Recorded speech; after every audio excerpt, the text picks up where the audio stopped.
Yeah. Okay, that's perfect. So thank you. I will start with a brief introduction. So this is going to be the third seminar that we deliver today. So Kuan-Cheng here is a scientist that specializes in quantum hardware and software, and he's now a PhD candidate in quantum engineering at Imperial College London. And also, apart from that, he collaborates as QCT advocate and focuses on algorithms that are related to quantum machine learning and their applications. Prior to that, he worked at TSMC as a research and development device engineer for the development of 5G and 3D IC devices. And in addition, his experience covers some other topics like quantum hardware, quantum dot synthesis, quantum communication, computing and sensing. And he was also a part of the previous edition of the master. So it's great to have you here. His talk today is going to be focusing on quantum transfer learning for digital image processing. So thank you so much, Luis, for being here today and agreeing to deliver a presentation. All yours. Okay. Thank you. Thank you for your introduction. So my today's topic is content transfer learning for digital image processing, and it's for long CT image classification for COVID-19 and cancer detection. And I will go through my introduction and modification, and I will simply to introduce machine learning from classical to quantum, and then I will introduce how to implement my code for content transfer learning, and then is my results and discussion and its conclusion. So I think everyone are familiar with CT scan. If you have been to a hospital, then it's a very common way to diagnose your disease and your health check. So for CT image, we use X-ray and a computer to create a detailed image of inside of your body. And then for health check, it will go through your organ and check the situation of everything. And usually it's judged by doctor to check whether you have disease in your body. And then also for research, you can use for biosensing. So it's very popular tool to analyze the condition of uh, animal or human's body. So for CT scan for human's body, we will go through from head to your leg, and we can check every organ here to check the condition. And there are many algorithms and segmentation for checking the health condition of your body. And let's talk about why we want this technique to use machine learning or quantum machine learning to do medical image processing. So because for medical image, it's captured by different operators and different machines. So if they have many different conditions, then benchmarking become very difficult, and your model will very hard to develop to have a very precise model to distinguish the disease. And for like a medical condition or health check, accuracy is very important. So we need to have an efficient way to distinguish whether your health check or your body check is okay or not. So for classical, uh, so for example, if we have two X-ray chest scanning image like this, for normal people or for a not experienced doctor, it's very hard to tell which part has pneumonia and which part is like health. So it's very important to develop a efficient way to distinguish them. And if you go through the data sets of CT image process, you will see there are some clear data, which is very beautiful, but some blur data are also there. So this blur data will cause noise in your model, and it's very hard to deal with them if you don't have sufficient an efficient machine learning model to do classification. So for a conventional classification of CT image processing, we will have a severe case and non-severe cases, which is healthy case, and we input those image to a neural network. For example, here is the DenseNet, and then we will have output to do the mapping of each image set, and then do a training and train on a machine learning model. And if we have a new case, we will compare the matrix and the model, and then do the prediction, see whether it's health or not. So for quantum classification, so for quantum transfer learning, we utilize the parts from the conventional machine learning, which has processed like this part. And if we have done classical transfer learning, then we will transfer it to a classifier and then do the classification. And for quantum machine learning, here we introduce classical to quantum transfer learning. And why is classical to quantum? So classical means means problem or data. It's because now we don't have a quantum memory, so we can only use a classical way to encode our image from classical data to encode to a quantum algorithm. So if later we have like a quantum memory, then maybe we can develop a quantum to quantum transfer learning. But now we are focused on the classical to quantum transfer learning. So here we will use Resonate here, classical transfer learning tool, and then from classical to transfer learning, and do quantum processing, and then do a classification. So I will discuss the detail part of here later. So let's go through the machine learning, basic part of machine learning. So for machine learning, we will generate neuron, and then generate from neuron to generate neural network, and use neural network to generate convolutional neural network. And here for our transfer learning model, we adopt Resonate, which is a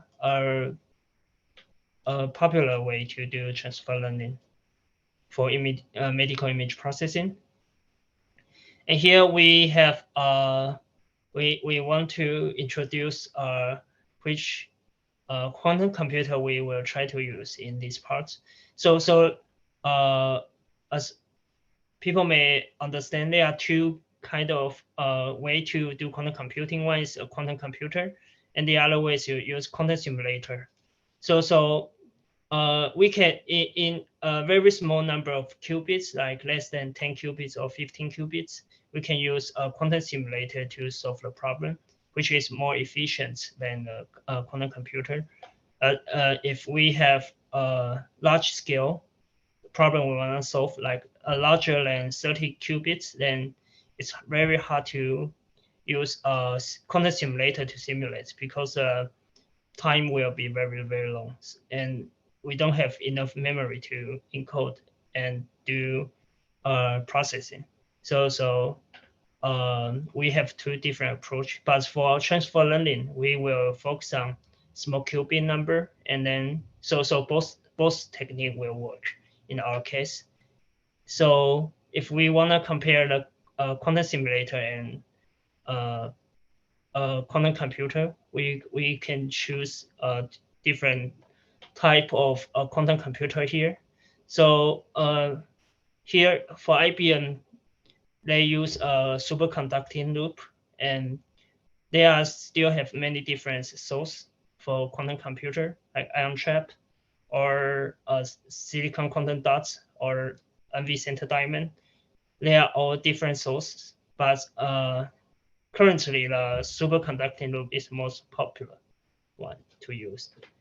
And for IBM quantum computer, if you go through their data set, you will see every computer have their own measurements, and they have different topology and C0 gate error, which is 1%, and coherence time will around like 100 microseconds. And those information are important for us to implement our algorithm on those quantum computer and check whether our error will acceptable or not. So for the quantum transfer learning, the most important part is encoding. So for image encoding, we will use this structure to encoding. First, we will use Hadamard gate to generate a superposition, and then use the rotational gate to generate the encoding parts, and use CNAP gate in this part to generate the state we can encode, and then use variational layer to solve the problem, to solve our transfer learning problem, and then do the measurement. It's a basic address quantum circuit in my algorithm. So here is a structure of how I solve the problem. So first of all, we will have a CT image data here, which is a PNG file or JPEG file, and we can transfer those data to 256 times 256 tensor, and then use this tensor to feed into the resonance. And this resonance can generate 512 to 4 a matrix, and then we use this 4 matrix, which can be encoded to 4 qubits, and then use these 4 qubits to encode to our quantum neural network and do a labeling. So so our loop will like we have a specific data set, and we have a pre-trained model, and we use this pre-trained model to become a specific task. So for our data sets, I choose 2 different data sets for 2 different category. So one, I use a COVID data set, which is open source data set, and we'll have around 100 and 200 images. And then for cancer data set is also around 200 images. So for this one is more than 400 images. So what's important for medical image processing is the balance between your positive data and negative data. So if we have a normal image and abnormal image, if the normal image, because usually in hospital, if the normal case is abnormal image will larger than normal image. So in our data set, we have 900 abnormal image, and there are just 100 normal image. Then it's easily will cause overfitting problem. And overfitting model is very common in medical image processing. So if we have overfitting model, which means we will not get our model to solve our problem efficiently. So we need to focus on the how many data you get from abnormal and normal. And this is a result of my algorithm. So here I utilize a PennyLane package. So with cancer dataset, because here is an example of my dataset. You can see the abnormal is very obvious. You can see from your eyes. So for cancer dataset, it can be solved with validation accuracy over 100%. reach 100%. And I have done a benchmarking, use different resonate to solve this problem, and validation and training accuracy is around 70. And this one is better. Resonate 50 is reach 90%, but validation is not very high. So the result can show quantum transfer learning can improve our accuracy and is more efficient. So I didn't show a training time here.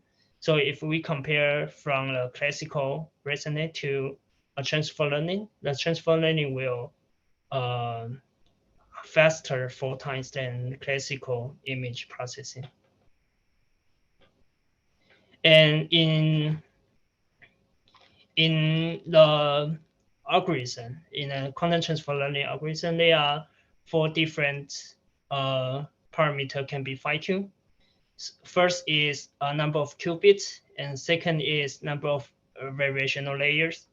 Third is batch size for your training and data augmentation. For first, if we have more qubits, in our results, you can see here is accuracy, and this is approach. So if we have more qubits, we can slightly improve our accuracy, but it's not very efficient. And I think if we put more qubits in our algorithm, then maybe we will have overfitting problem. But overall, the general idea is we have more qubits in our more variational layer, we can improve our accuracy around like 2 to 5%. And so here is for number of variational layer. So if we have more variational layer, you can see we can increase our accuracy.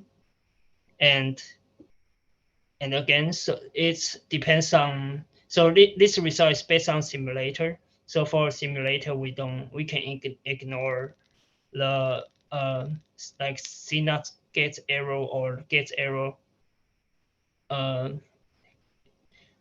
We can ignore loss error cause our accuracy decrease.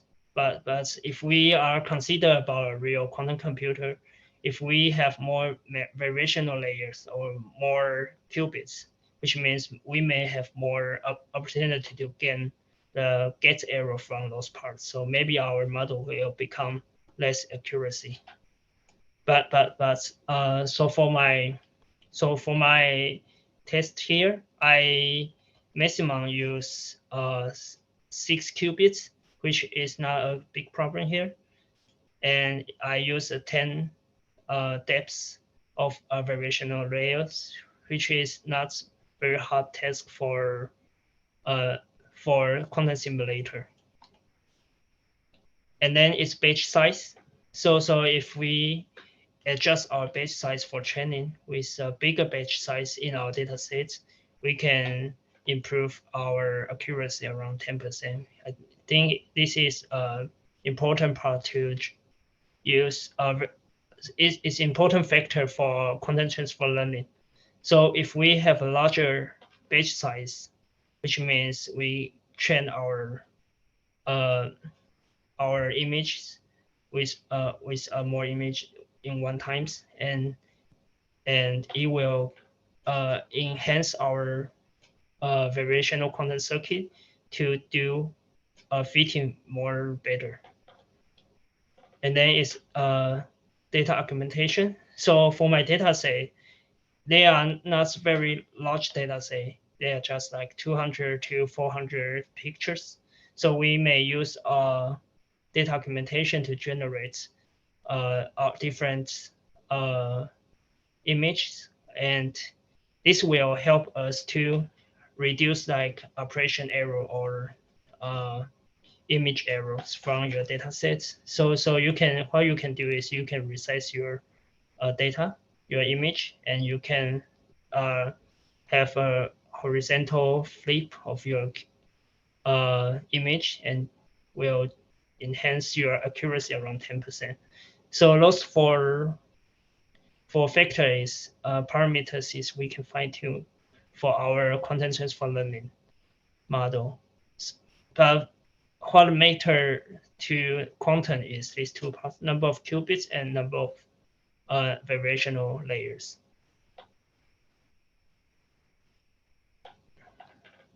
So for COVID datasets, we compare the classical model, which is from around 70% accuracy, and our model is around 82.5%. So we improve around 10% accuracy. And for cancer datasets, we improve around 20%. And it's assessed to 100% accuracy in the end, which is amazing here. But again, so if we want to check if this model is accurate or not, we may want to check if there is overfitting problem, and we need to consider about like F1 factor or precision factor. But in this part, we just demonstrate accuracy in our model. So here, let's go through a conclusion. So why I think quantum transfer learning is very useful is if we go through the development of quantum computer. Now, last year, IBM Quantum say they developed a 400 qubits quantum computer, and then this year may access 1,000 qubits, which here you can see here is a qubit number, and here is error rate. And according to our previous page, the error rate will around this level, 1%. And if we have a 400 qubits, then it will like this. So we are here. But for a real case of implementation or application, actually is a bit far away. We need to have more qubits or more less error rates quantum computer to achieve its application. But for the benefit of quantum transfer learning, we don't need that much qubit number, and even we can use quantum simulator to solve a simple question, a simple problem, and we can utilize this part to make application in the near term. So this is very, I think this is very first application which can be applied to industry or to be commercialized. Well, once if we have a larger qubit number, or if we have a quantum memory, then we can develop a new algorithm for that. And for my future work, so for the previous page is about 2D image processing, and we are trying to, so for our future work, we are trying to use 3D image processing for and imply this 3D image quantum transfer learning processing to like an MRI scanning, brain scanning, or CT scanning. And this can be done if we have decide how to transfer our data from 3D matrix to 2D and use these 2D metrics to generate a similar result from the case from my previous quantum transfer learning problem. Yeah.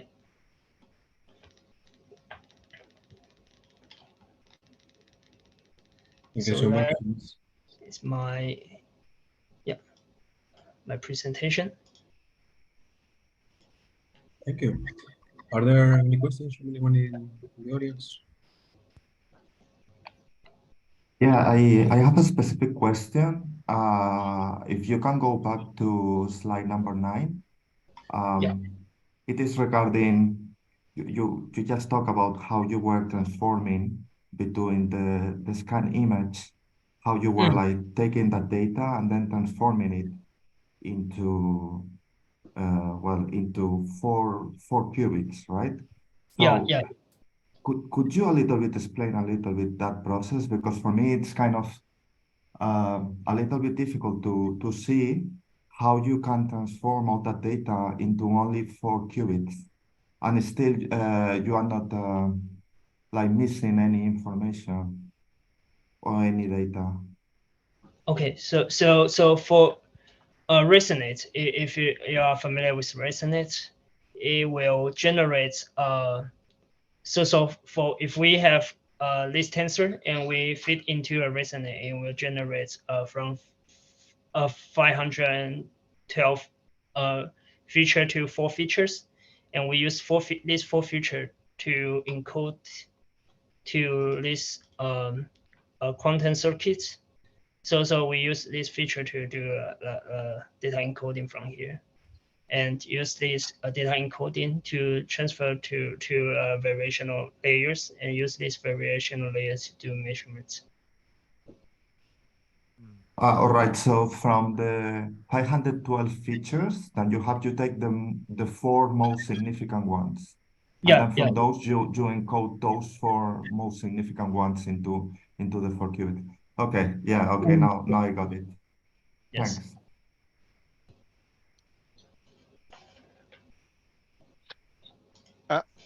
I have a question related to the test you have done once you increase the number of qubits. Did you observe some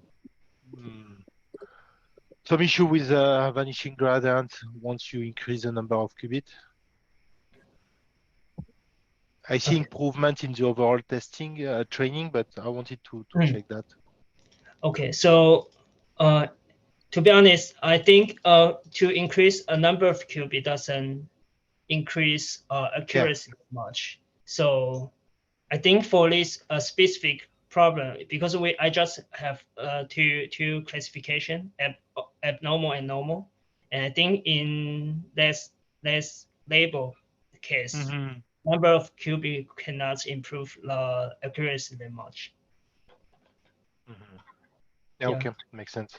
And last question is, you provide result on the training set, or did you observe a good generalization in your testing set? You mean this one? Training result. No, I was looking for the result on the testing dataset. You train your model, and then after you apply your model on the testing dataset to see if there is some overfitting. Oh, this one? Yeah, I think so. So I think for validation. Okay. I'm not sure about whether it is overfitting or not. But I think for cancer data sets, it seems like there's overfitting if we use this method. But for COVID data set, I think it's acceptable. And okay, thank you. And second question is, last question again. This one is a real last question. okay. For the feature map, what is your feedback, and how did you manage to test all the possible choice? Also, I think for that one, I didn't consider option like you that much. I just I read the paper. I think the Pennyland package is the best one for me. So I use a Pennyland package to do this quantum programming. Yeah. Okay, you use the one provided by okay. Yes. Yeah. I think there is no easy choice to find the good one unless testing all the possibility. Okay. Yeah. Okay.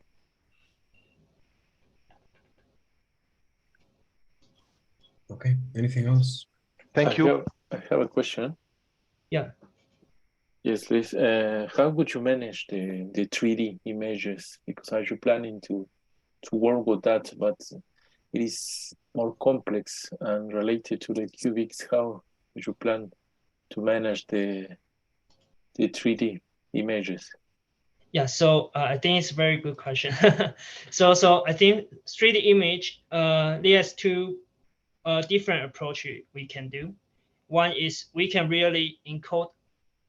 We can use we can develop an algorithm for 3D image encoding. So if we have a 3D image, it's well like a several layer of 2D image, and we can use we can develop a specific algorithm for data encoding, and it will be more process needed. Like we encode every 2D image and then collect them all together, and then maybe use spatial medical image processing and stack those images together to see whether it makes sense or not. Or we can use 3D resonate or 3D machine learning for image processing to reduce our parameter or metrics to like 6 or 4 parameters, and then we utilize those parameters to do transfer learning. So I think the first one will be very difficult, but second part will be doable, and but not sure if this will reduce some image information from the 3D image. So it's still under processing. So you have to find a good encoding algorithm first to work with this kind of images and compare with the 2D, right? Yeah. Okay, thank you.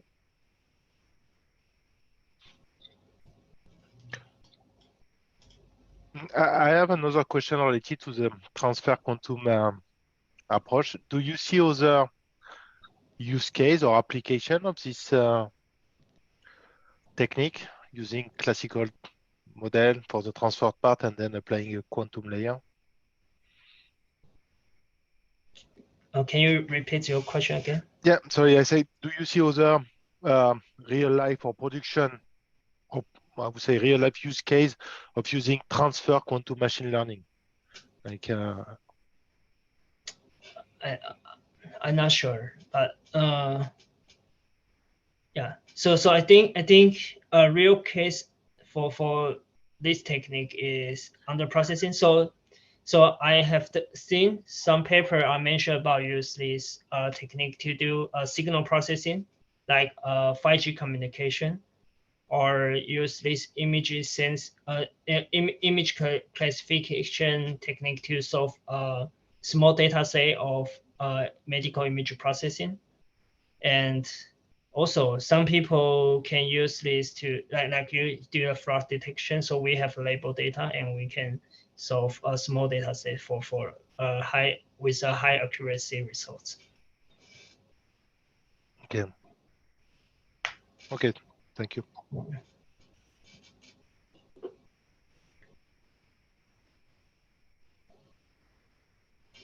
Okay, anything else?